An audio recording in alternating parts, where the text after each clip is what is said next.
Осыған дейін облыстық мәслихаттың кезектен тыс сессиясында депутаттар оңтайландыру барысында біріктірілген Мақтаарал мен Сарыағаш аудандарын 21 жылдан кейін бөлу бойынша тарихи шешім қабылдаған еді. Дегенмен заң бойынша оңтүстіктің әкімдік құрылымын өзгерту мәселесі алдымен қоғамдық кеңесте қаралу қажет екен. Мамандардың жауапсыздығынан кеңес мүшелері кезектен тыс жиынға жиналуға мәжбүр болды. Қашан өсіп ұмыта бересіңдер? Сендер рас нәрсені білулерің керек. Бірінші мәселе қоғам кеңесте қаралады. Содан кейін басқа органдарда қаралады. Ұсыныс болған соң. Заңды білесіңдер ғой. Білмейсің бе? Әрине. Бұдан былай бұндай нәрсе болмасын. Осыдан 21 жыл бұрын қаржы тапшылығы салдарынан Асығата, Келес, Мақтаарал, Сарыағаш, Жетісай аудандары біріктіріліп, 2 аудан, Мақтаарал және Сарыағаш болып бөлінген.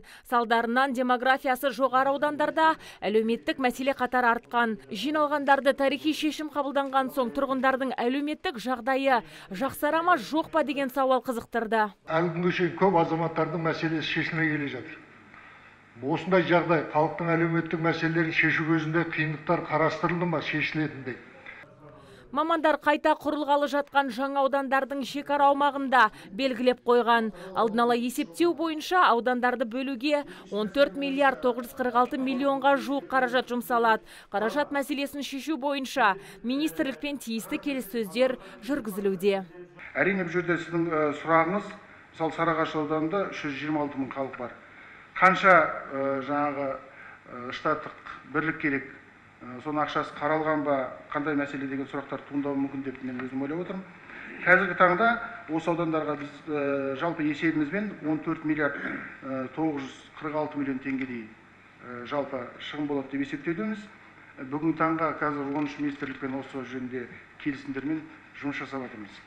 Ал енді аудандардың бөлімі жаңағы айтып кеткендей кәсіпкерлерді қолдауда, сол сияқты мемлекеттік қызмет көрсетуде жаңағы жүктемелікті азайтып, оның сапасын жоғарылатуына сенімдіміз.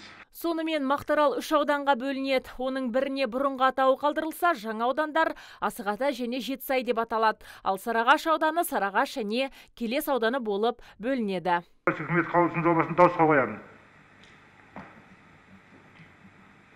Қарсы, қалыс жоқ, бір ауыздан қабылданды. Айза Мадияр, Мұрат Адинаев, ТВК телеарнасының жаңалықтар қызметі.